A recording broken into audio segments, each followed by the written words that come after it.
yeah, we could pick apart the Bible all day and why there's over 90,000 denominations in the United States alone because people don't agree about like what these words mean for us 2,000 years later in a totally different context. But I think like it's actually not that hard to love. It's really not that complicated to look at somebody and say, what's leading to flourishing? What's leading to health? What allows them to truly thrive and to be fully alive in the way that God intended? And then to listen to them and believe them when they tell us what that is. It's not that hard. It's not that complicated. So I think, my encouragement for people that are in that place feeling torn is to just take a step back and to like use a little common sense. Like there's a lot of denominations that will take into account scripture, yes, but also history and also science and also just general wisdom. And I think that we, evangelicals could stand to just like take a step back and bring a little wisdom to this conversation and get out of the weeds of sort of the Bible verses. Reminded that if she fell in, she could fall out. I wonder why a love so deep would have me begging for mercy. And in a strange way, it would have been better. Welcome to the Deconstructionist Podcast. I'm your host, John Williamson, and we are back this week with part 2 of the series on LGBTQ community and the church. This week I welcome Julie Rodgers. Julie just released her memoir titled Outlove. It's take 2. Welcome to the Deconstructionist Podcast. I'm your host, John Williamson, and this week is part 2 of the series I've been doing on the LGBTQ community and the church. This week I welcome Julie Rodgers. Julie just released her memoir. It's titled Outlove. It's about her coming-of-age experience at the center of the debate between evangelicals and the LGBTQ community. Her story is also featured on the new Netflix documentary Pray Away, about former leaders and survivors of the movement to pray the gay away, aka conversion therapy. Julie currently serves as a teaching fellow at the Faith and Justice Network, a 9-month educational journey for people looking for a more expansive vision of Christian spirituality and ministry. Julie's story is both heartbreaking, but one filled with hope. There is certainly no way to cover her story, or this topic, in a way that could possibly do it justice in just 2 short episodes. Nor was this my intent. There are so many stories like these out there waiting to be heard. My hope is that you'll approach topics like these with maybe a little more love and humility. And that as we argue over right and wrong and this lofty goal of absolute truth and certainty, real people are hurting, and in some cases even dying. Our brothers and sisters need us, and they need us to do better and to be better. Thanks as always for listening. You can find everything you need at www.thedeconstructionist.com. And without further ado, Julie freaking Rodgers. It would have been better if the morning never came. These eyes, that girl, this love and her health for all time. Well, Julie Rodgers, thank you so much for coming on the show today and being on the Deconstructionist Podcast. Oh, thanks so much, John. It's really great to be here to chat with you. Thanks for having me. Absolutely. So I got a copy of your book. So you've got this new book out called Outlove, A Queer Christian Survival Story.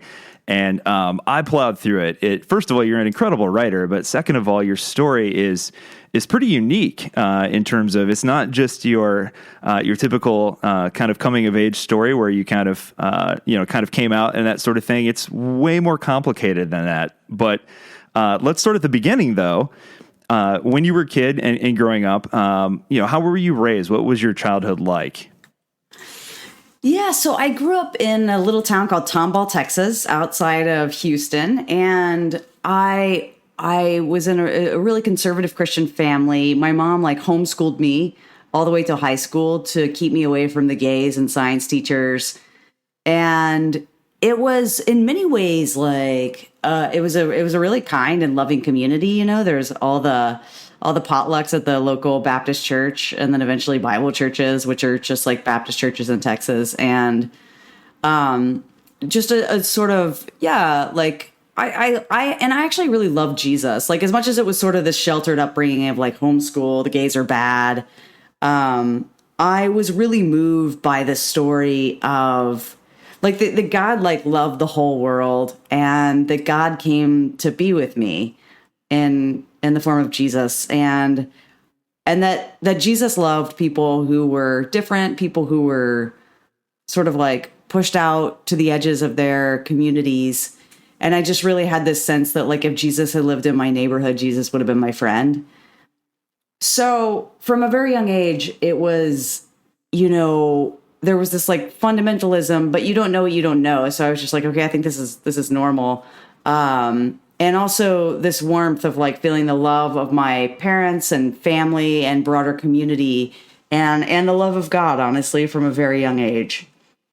Yeah, so talk about so when you were a kid, you talk about in the book starting to feel these same-sex attraction, these feelings, and obviously kind of growing up in that more fundamentalist conservative household, you know, that's a no-no. You know, that's a big-time sin, you know, in that world. So, you know, talk about how you know, the kind of the conflicted feelings you started to have, because obviously the other part of that too is admitting that out loud to your family and friends, and as we know, everybody reacts kind of differently. So talk about first, I guess, you know, kind of the mixed feelings you had.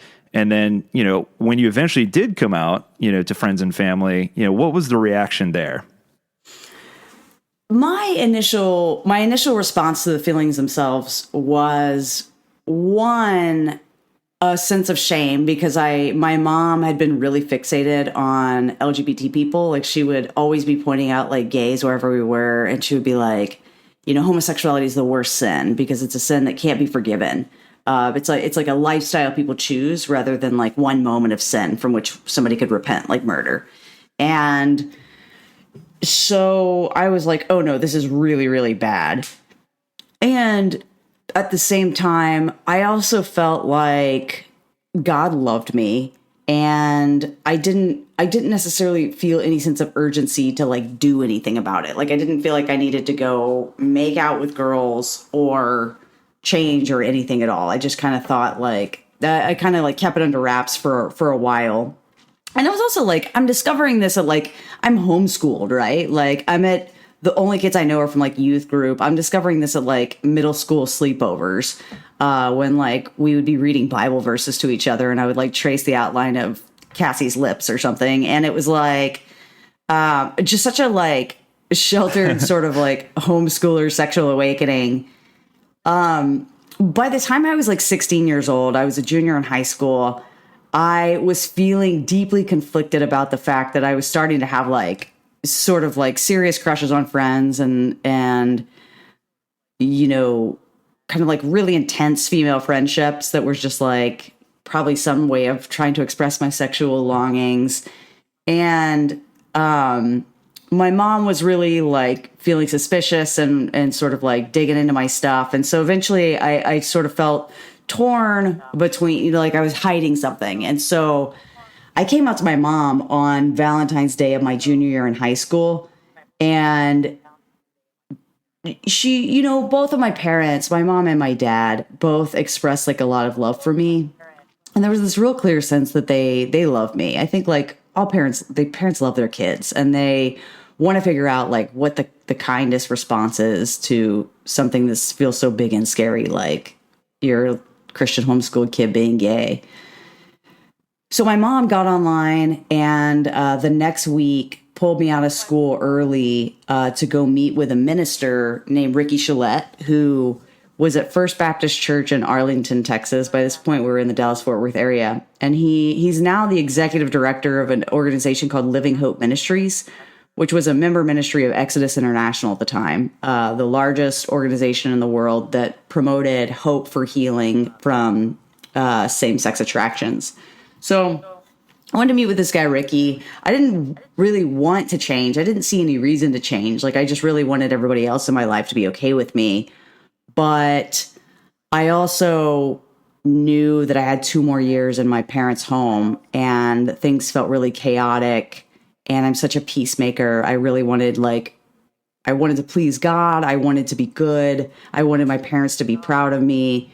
And so it became clear sort of over the course of the following weeks and months that the only way to sort of like maintain any sense of harmony in my home was to continue this path of conversion therapy and to try to become straight.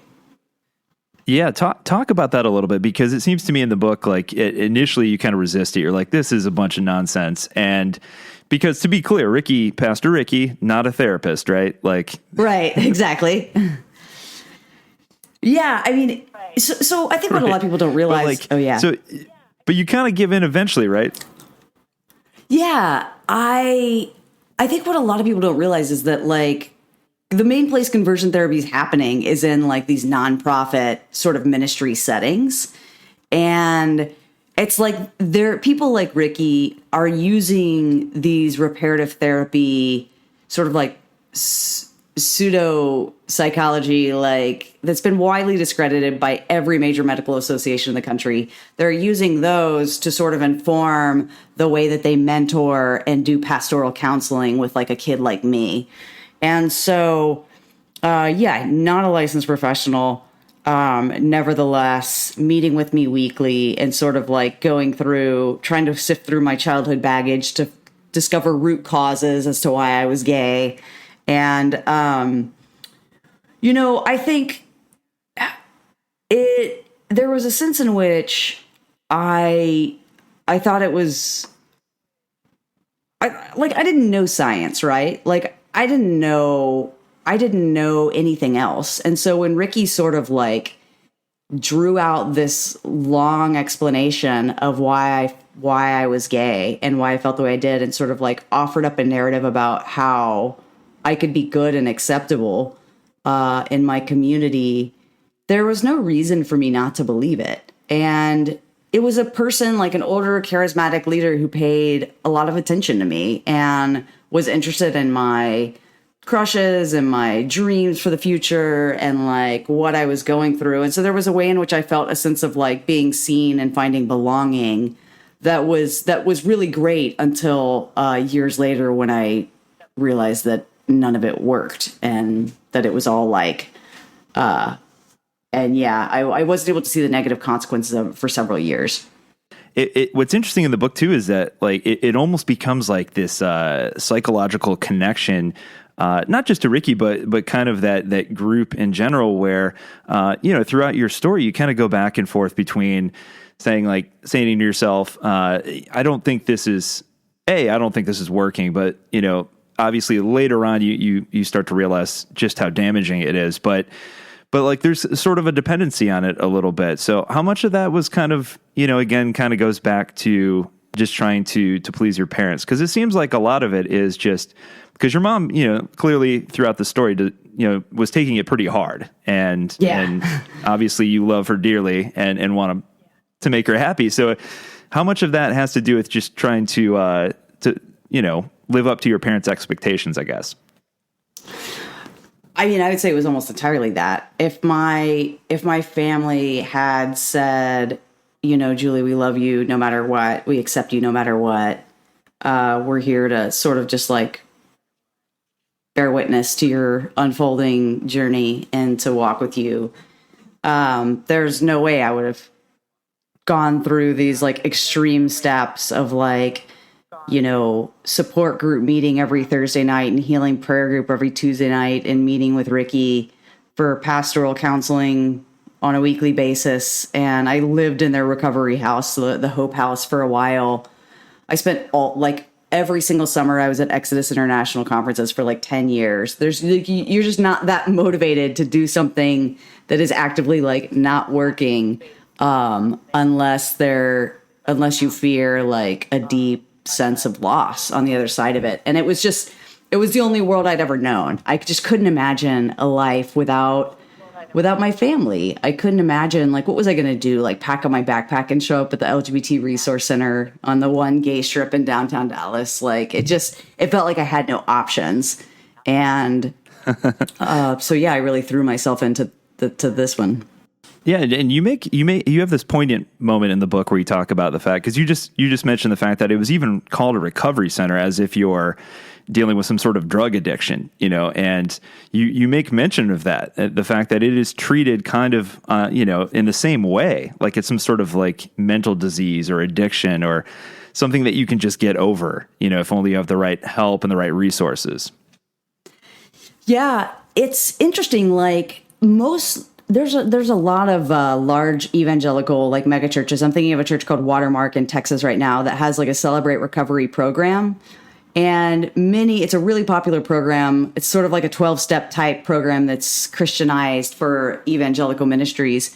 And in addition to like addictions and, like recovering from devastating grief and loss and things, there's same-sex attraction is usually one of the groups in there, where they're essentially using these same sort of like techniques that people are using in conversion therapy.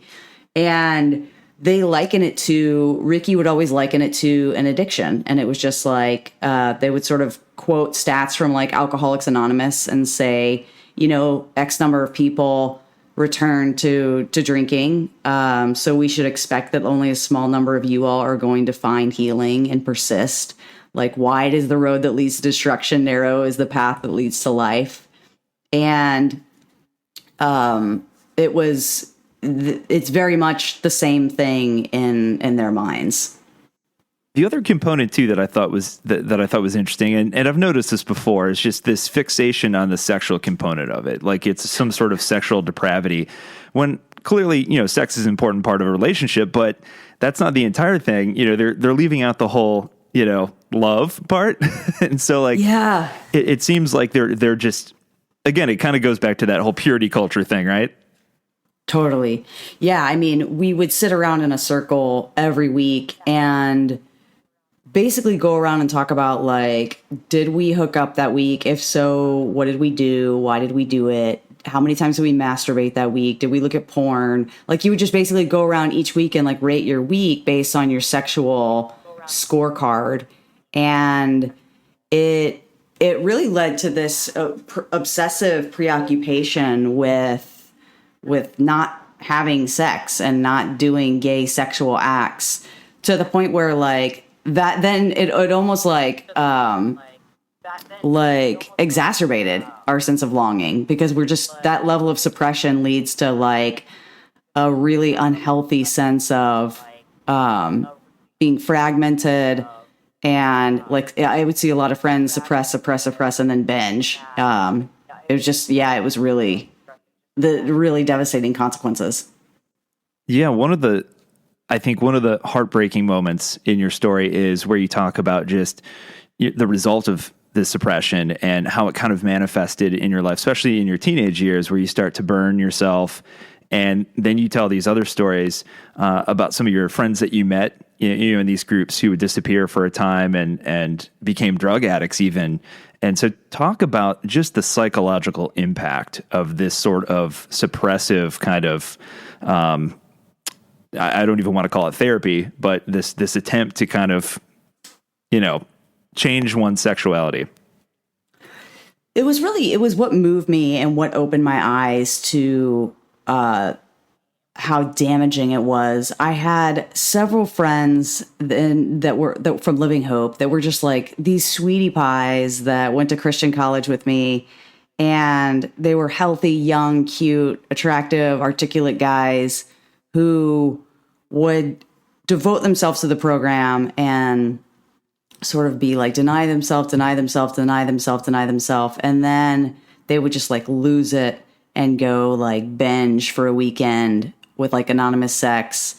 And that would be where they, quite a few of them ended up during those times, like being offered some sort of drug like meth or something and getting hooked immediately, because it was like they just felt like they were in this constant cycle of like repentance, self-loathing, hating themselves, feeling such shame. And then they would go binge and feel like, for a moment, this sort of thrill, and feel like wanted and feel like confident and, but it was in such unhealthy sort of ways. And so quite a few of them ended up in these fairly long addictions that, most of us were self-harming. Many of us had eating disorders. Like, there was interesting just the extent to which we took it out on our bodies specifically.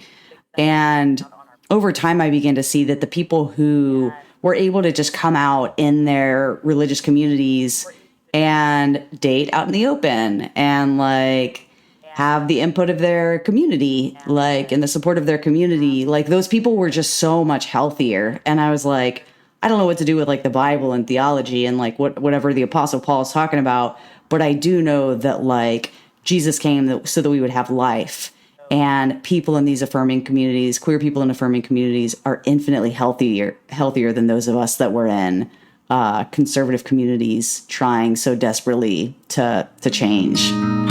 Some days I am torn between if Judas is more you than me, the risen king that seems to speak to anyone but me.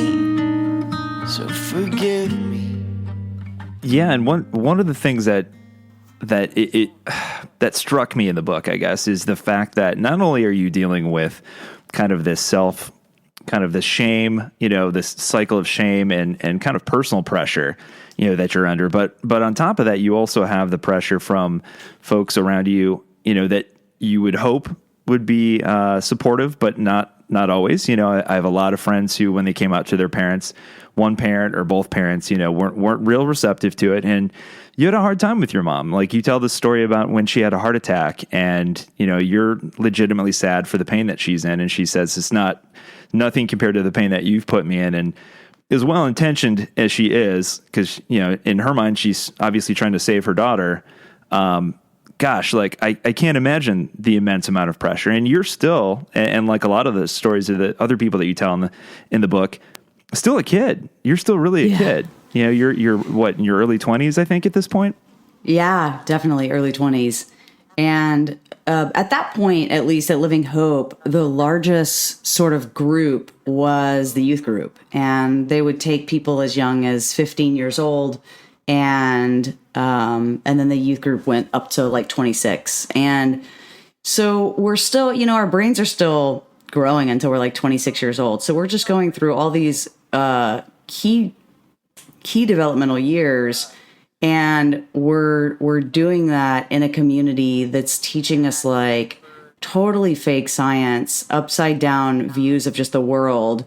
And it was sort of just this parallel universe where like we were told that like gay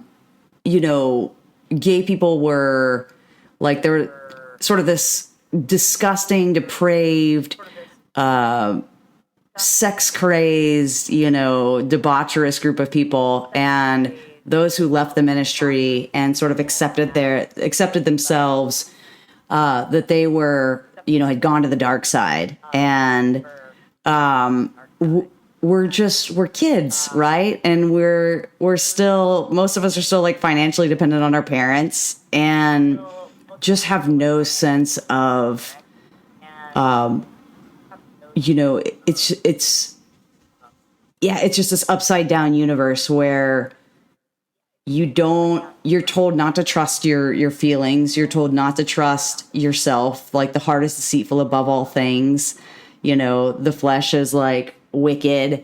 And so the only things that you're taught to trust are the Bible, but it's like these Christian leaders are pastors' interpretations of the Bible. And so it just ends up being this really cultish experience because the only people that you're allowed to trust in these environments are like the men in charge.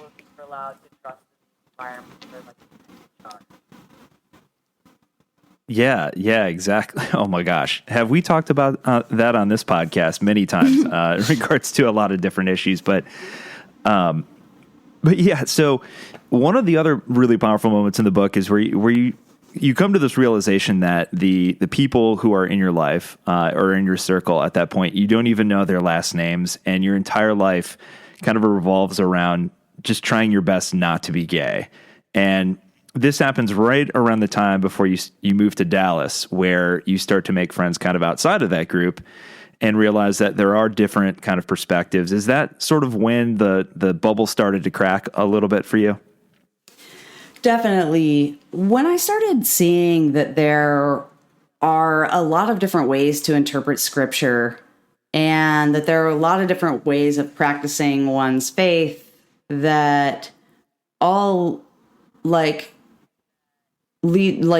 to good fruit, and that many of them seem to embody the way of Jesus and the spirit of Jesus and the fruit of the spirit. Like, I was just starting to see, like, wait, this doesn't add up, because the people that are supposedly like bad and wrong are actually like kinder and more generous and more compassionate than some of the people in my community. What am I supposed to do with that? Because they seem like real Christians. And that was at the same time I started running into a lot of these friends who, several of them were homeless because they had gotten into addictive patterns when they were at Living Hope. And I was just like, gosh, like I can't participate in something that is going to wreak this kind of havoc on like beautiful human beings, like these guys that I just love and adore. I just can't participate in that anymore. So that was what sort of motivated me to start moving away from Living Hope and Exodus International. It was just challenging because I had been, Ricky asked me to give my ex-gay testimony for their donor banquet when I was 17 years old. So I was like, I don't really think I have an ex-gay testimony. And he was like, yeah, you do. He's like, I'll help you craft it, So I ended up sort of like going and like giving my testimony before Ricky spoke for most of my time that I was in the organization, and then eventually started doing that with Exodus International. So it was hard because I wasn't like an authority. I was just like this person sharing a story that illustrated their theories. But when you're on stage with a microphone, like you do have some kind of power. And so I felt one of the things that I think kept me around a little bit longer than I would have was I felt some responsibility to sort of like right some of the wrongs and to use my influence in those communities to try to change them from within. Yeah, and what's interesting too is you talk about your work. You kind of became kind of this poster child for the successful conversion back to being straight. But while you're working for this ministry, you meet this guy named Alan Chambers, who kind of shares the same thought, where like you're like, wait, nope, I'm pretty sure I'm definitely still gay, and so there seems to be this kind of shift in thought process where they're like, okay, we can acknowledge that maybe perhaps the same-sex attraction doesn't go away, but then they kind of shift to this new kind of idea where, well, now you just have to be celibate and deny yourself love and relationship and all the things that all the other straight people get to have. So talk about that a little bit. Yeah. So once I sort of came out and said that I was still gay, I found that people would kind of let me stick around if I committed to lifelong singleness and celibacy and continued to hold traditional views about marriage.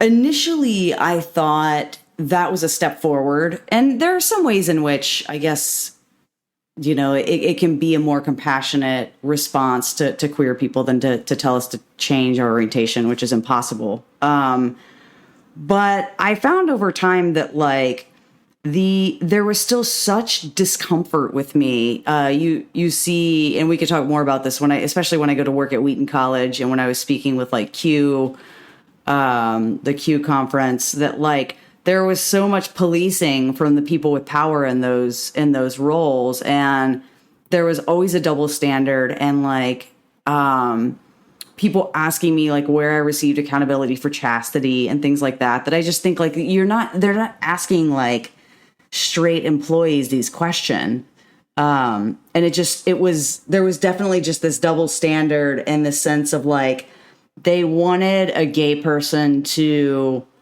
tell other gay people they needed to be single and celibate, but they didn't want to hear the ways that any positive message about queer people. The only message they were interested in hearing was that this was a thorn in the flesh, and this was a big struggle, and this was something that was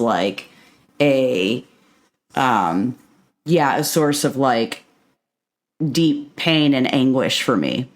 Yeah. And what I thought was really interesting too, and I love, by the way, I'm going to quote you right now, but there's this passage in the book where you say, the more important question to me became, yeah, I hope you're comfortable with this, but you say in the book, the more important question to me became, does this teaching lead to harm or healing? I didn't think Jesus would advocate for anything that harmed people, especially people who were pushed to the margins of the church and society. XK teaching clearly caused harm.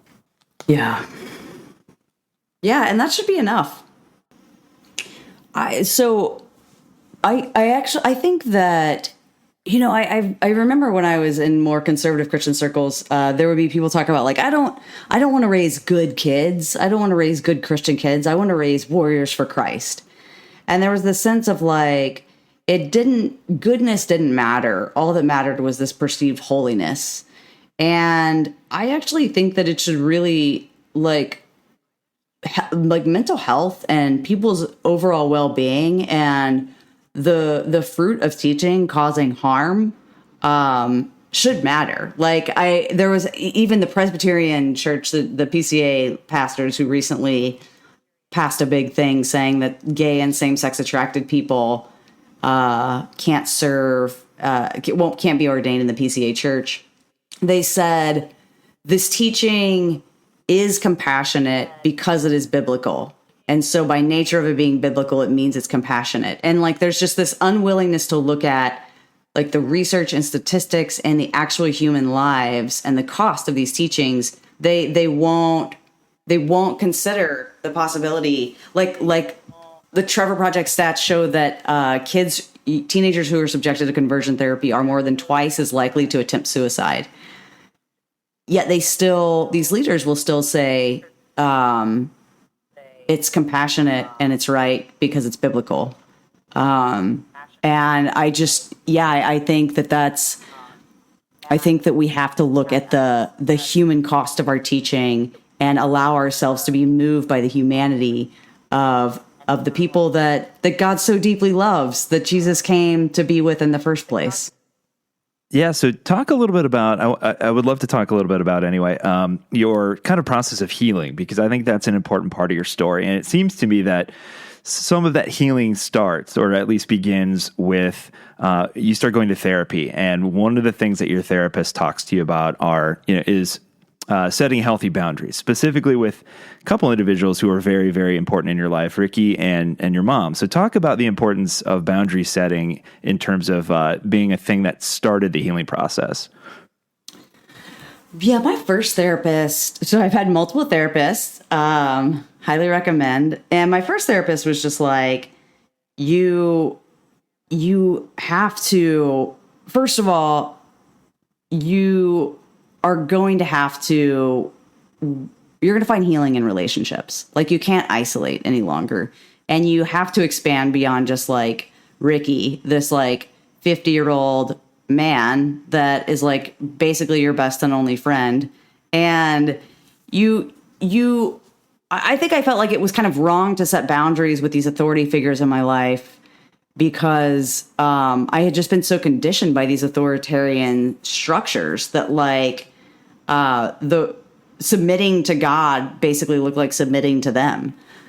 But she sort of showed me the importance of beginning to trust myself, to begin to trust my own gut and intuition and spirit, and was just saying like the Holy Spirit is in you and you can trust that if something doesn't quite feel right, like it's probably not quite right. And you can just sort of like create the space for yourself to be able to figure these things out. Outside of the massive pressure you feel from these big figures in your life. Yeah, so talk about a little bit about, so kind of in your story, you mentioned briefly, like you went to work as a chaplain for Wheaton College. And so your journey is really a progression. It's not as if you went from kind of living in shame and kind of trying to suppress your sexuality to all of a sudden being out and in a relationship and all that stuff. It was really a slow progression because there's a lot to unpack, from your childhood in that journey. So talk a little bit about, some of the eye-opening things that you experienced at Wheaton, because it was very much this on the surface, it seemed like kind of more conservative Christianity had made a move to be affirming, but really not really. They're still kind of almost doing it more for PR purposes, really, than anything. And you talk about that also with this group that you worked with I think it was called Q. Mm-hmm. Yeah. The Q conferences. I think it was honestly an experiment. I think that they saw Exodus International shut down. They saw that the message of change was not necessarily working. And there were a growing number of openly gay people in more conservative Christian communities who were seeking to live a life of singleness and celibacy. So I think they hired me at Wheaton as a bit of an experiment, hoping that I could sort of like straddle the line and be able to work with the sort of openly queer students on campus, who many of them were much more progressive, and then also be palatable enough, like be able to sign their community covenant and statement of faith saying marriage is between a man and a woman and sex belongs in that context alone. And then also to be palatable enough for their broader, more conservative constituents. So it was a bit of an impossible role to step into. But I took it because I thought this is a really cool opportunity to work with students. Like these students are amazing, the queer students and straight students. Like Christian evangelical colleges are such an interesting place right now.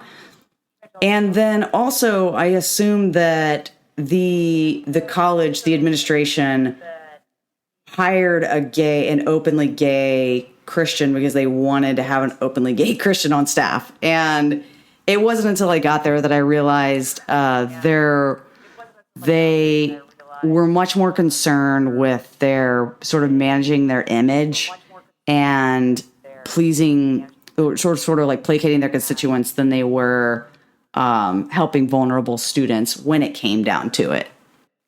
Yeah, because one of the things that you mentioned, one of the stories that you tell in the book is about some of the kids kind of gathering together just to talk simply about, kind of rights and kind of leveling the playing ground. And it wasn't even, as you mentioned in the story, it wasn't even a situation like the university kind of feared initially, where, they're going to debate the merits of whether or not it was right or wrong. It was really like, hey, can we all be treated the same? That seems reasonable,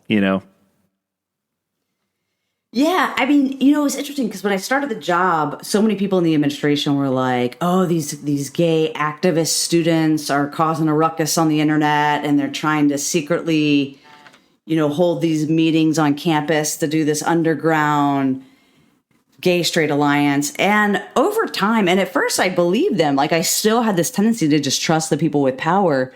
But over time I saw like, gosh, these students are so earnest, and they were so kind-hearted and compassionate, and they were really just trying to carve out space to be themselves and to make it a little bit safer for other queer people on campus, and to educate their peers a little bit on just like basic kindness and respect toward their queer classmates. Like it wasn't even like they didn't even get into things about like theological debates around marriage or sexual ethics.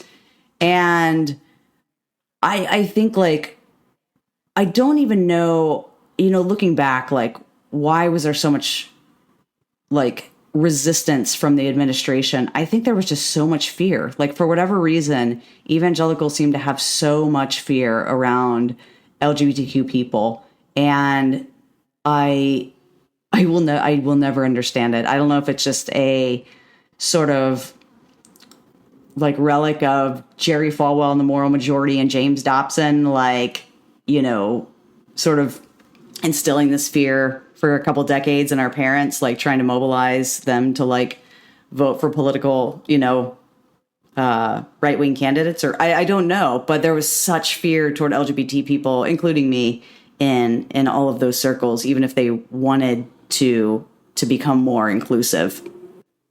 Yeah, that is a really unique aspect to this whole thing, is this idea that homosexuality has been attached to politics in this very strange way, in a way that heterosexuality is not, or I don't think is a political issue. And yet, gay marriage has become one. It's like, regardless of where you stand on that issue, it's like, why is that your problem if you're straight? Why is two other people of the same gender getting married an issue for you? It's very strange. Yeah, it's super weird. So talk a little bit about, so you're at Wheaton College, and then obviously you left Wheaton College, but at the time you're at Wheaton College, you kind of found this sort of I don't want to call it middle ground, but you acknowledged the fact that you were gay, but were living a celibate lifestyle, and so has that changed? Did that progression continue? I realized after a year or two of that path that it was untenable. It was untenable on the one hand because I felt like for lifelong singleness and celibacy to work, you have to be able to have if it's possible, you have to have like an extraordinary community. Like you have to have like the church being family and really being there for all those like everyday moments of vulnerability. People to text when our airplane lands, basic things like our society's just not set up for lifelong singleness and celibacy. In addition to that, though, I found that you can't like selectively shut down. So when I was having to shut down and say no to my basic desire to express love and affection to another woman, I couldn't just say no to sort of my sexual impulses and longings without also shutting down many of my emotions. And then you start to cut off and fragment your mind, heart, body, spirit. And over time, I found that it was just, I was failing to thrive as a human because we're not created to live that way, and that with that sort of compartmentalization, and our sexuality affects everything about us. It affects how we connect with our friends, how we connect with God, how we experience art and beauty. It's not something that you can silo off and say bad, no, and it not affect every part of your life. So I ultimately came to a place of fully affirming and celebrating same-sex relationships for other people, because I saw that the teaching of the burden of saying you must remain single and celibate for your whole entire life. I saw how that weighed down really vulnerable students, and how it led to a lot of, again, secret relationships, secret unsafe sex, then repentance, then self-loathing. And I was like, gosh, I think we should just let the queers just be themselves and love people and be in relationships like everyone else. And then through sort of coming to that for other people, I was eventually able to extend that to myself as well. Should this noose unloosen, despite what I've been told? Should I find some closure? Have I no choice but live alone? Yeah, it takes me back to a conversation I remember I had with one of my friends years ago, and we got into this kind of debate about whether right and wrong and that sort of thing. And I remember she kept kind of equating, and you make mention of this in the book too, in kind of a different words, but kind of the similar concept, this idea that, love the sinner, hate the sin kind of thing. So it's you can be gay. Okay. We can acknowledge the fact that God didn't make a mistake there. He made you gay, or she, but you can't have relationship. You can't experience love. You can't, have your own family. You can't do all these other things that someone who was born straight can do, which kind of makes God out to be kind of a jerk, right? It's oh, well, so God, you just randomly, I hit the lottery because I'm a straight white guy. That doesn't seem right. What did I do to deserve that kind of thing? So it opens up that whole chain of questions. But but she, I remember she also kind of equated it to almost like, well, some people are born without a leg. And I'm like, you can't seriously be arguing that those two things are even remotely the same, So it's just kind of interesting that as much as we've kind of progressed, there's still this kind of sticking point where it's like, okay, we used to think that, well, it was a choice. Like, well, when did you choose to be straight? But now we've kind of moved past that, but we're still kind of stuck on, well, it's still some sort of sin, Mm-hmm. And I think for me, I kind of look back at, and we can argue, the Bible verses all day long, and I can argue that that's not what it says. And somebody else can argue that it is what it says. But ultimately, in my eyes, shouldn't we be referring back to the teachings of Jesus, who, first of all, had very little to say about it, and second of all, had a lot to say about loving one another? Yeah, and to your point, I think, like, I did find that the goalpost was always moving. It was like, I got to a point where I was like, I think these people just are kind of disgusted by gay people, and that this is more about cultural prejudice than sincerely held beliefs, even if they don't know that. It's just, I don't know that they can differentiate between these two. And it's just interesting, like, which parts of the Bible people choose to really double down on, because, like, Paul in 1 Corinthians tells women not to be silent in the church and to wear head covering, when they go to worship. And that's in the New Testament. That's the Apostle Paul. We're not talking like Leviticus or something. So I think, like, we could pick apart the Bible all day and why there's over 90,000 denominations in the United States alone, because people don't agree about, like, what these words mean for us 2,000 years later in a totally different context. But I think, like, it's actually not that hard to love. It's really not that complicated to look at somebody and say, what's leading to flourishing? What's leading to health? What allows them to truly thrive and to be fully alive in the way that God intended?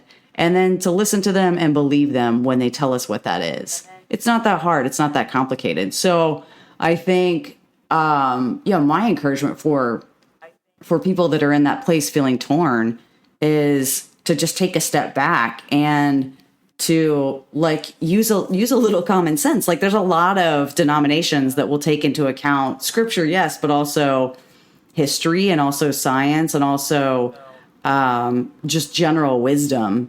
And I think that we, evangelicals could stand to just, like, take a step back and bring a little wisdom to this conversation, and get out of the weeds of sort of the Bible verses.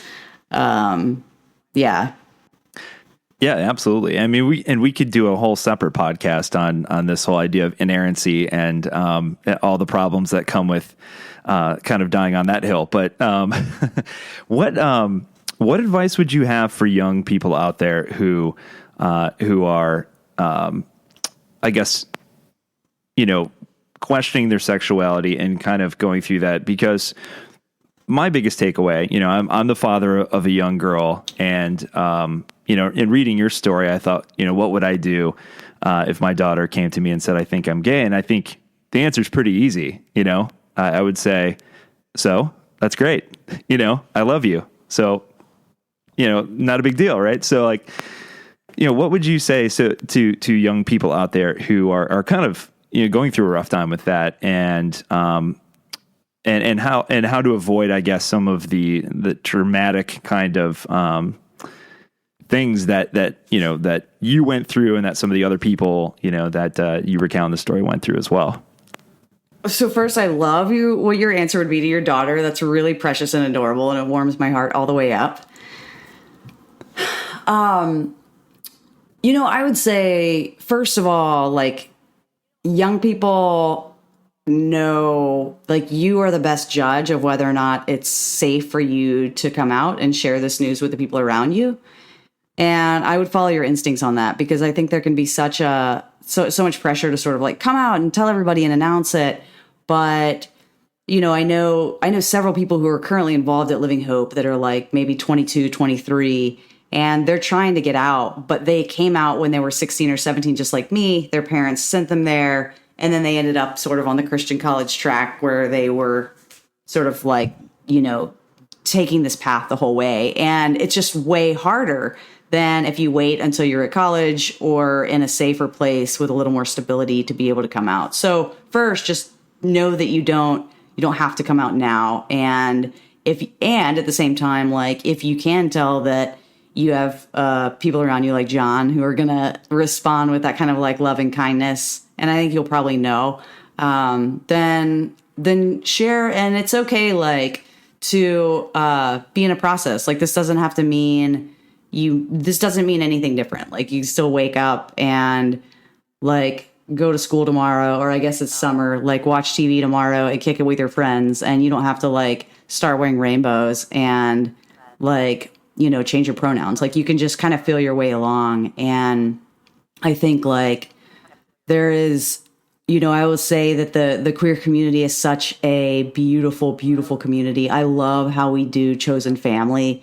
I love how, because of the sense of loss we've often felt, the way that we commit to one another, and even if we like go through breakups or divorces or whatever it may be, like we're family for life. And there's so much creativity in the queer community, and such interesting, thoughtful people and ideas and ways of expressing ourselves. And so I would just say like there is like it's a beautiful thing, and that I would tell those young queer people and old queer people like that you're a gift. You're a gift to your churches, even if they don't know that and see that. You're a gift to your friends.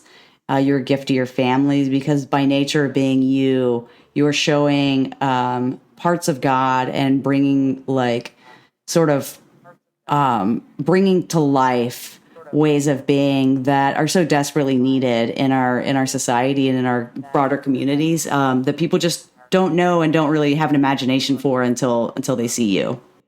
Yeah, that's beautiful. I just want to leave you this last opportunity to kind of tell people what is your hope for the book, and what are some last thoughts that you have maybe. Well, one hope is that people in that current situation will feel a little less alone and be able to catch a vision for a positive future, where they can really thrive. And I want people to know that Living Hope, the organization I write about, the conversion therapy group, is still alive and thriving. And Ricky Chalette, the executive director, is speaking in mega churches to tens of thousands of people, places like the Village Church and trendy evangelical churches where like my brothers go. And these churches are excommunicating people who come out as gay. And it's like, this is not a thing of the past just because, Bank of America has rainbows up in June. So I want people to know that like especially if you're in faith communities, it's really urgent that you make it known that you're a safe and supportive person for queer people in your community, and also that you challenge your leaders and make it clear, tell them to make it clear like where they stand on this, and challenge them to really rethink their views if they are teaching like harmful theology around this. And then I would also say that I do hope that this book can be an invitation to healing. I think like, so many straight folks who have gone through similar processes of deconstruction, losing their faith, and just feeling like the ground was like pulled out from under them, because it's like this sort of like the scaffolding that like held our lives together comes crumbling down. And you're just, you feel like you're in a free fall. And I have found that through that process of losing a certain kind of religion and going through the gutting process of sort of like rebuilding and reimagining and moving into more of an expansive faith and faith communities, that it's been really healing, and there's been something really beautiful about also still finding a way into faith that leads to more generosity and offers capacities for forgiveness, and to still really feel like I can have a relationship with God and I can be a part of a really redemptive story in the world. Like, it's just, I hope that people sort of going through any of those processes will feel a sense of like hope and a little bit less alone, and the possibility for healing and wholeness.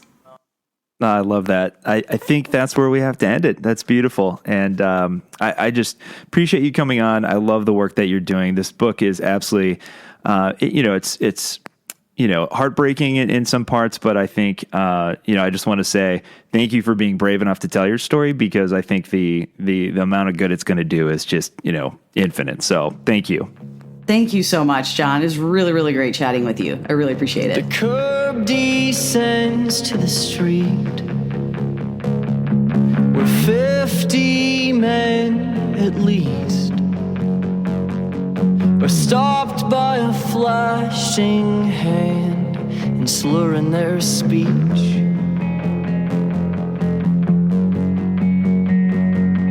Pedestrians and cops will gladly shrug them off, for every man is safe if he's white or he's straight.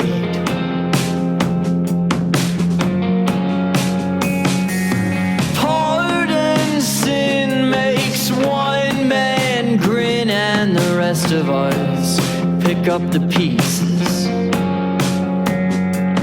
Pardon sin makes one man grin and the rest of us pick up the pieces.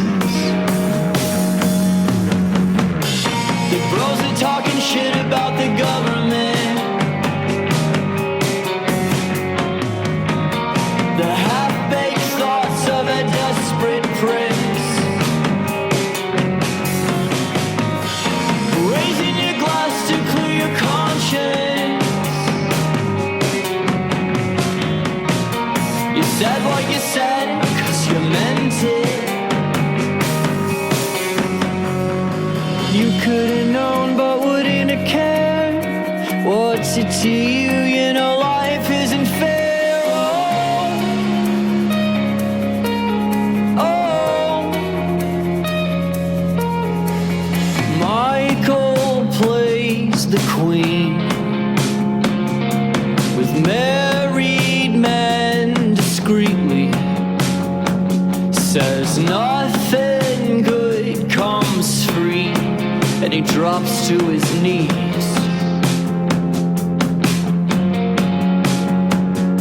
Until one night he was drugged by a client that he loved. His sense of self dissolves, and the rapist walks free. By the time the empty palm of the henchman's hand collapsed, the pimp eclipsed the ceiling fan. I'm coming back, and that's just the tax. You could've known but wouldn't have cared. What's it to you? You know life isn't fair. Oh. You could've known but wouldn't have cared. What's it to you? You know life isn't fair. Oh. The young men were leaving the bar when we saw him. Red dress, black eye, high heels. They started howling, get fucked, faggot. That's when they lost it. You wouldn't believe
morning people wake up for peace and quiet.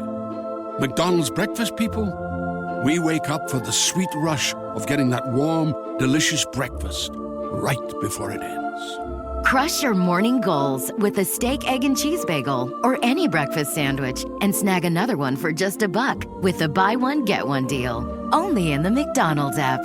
Limited time only at participating McDonald's. Valid once per day. Must opt into rewards. Ba-da-ba-ba-ba.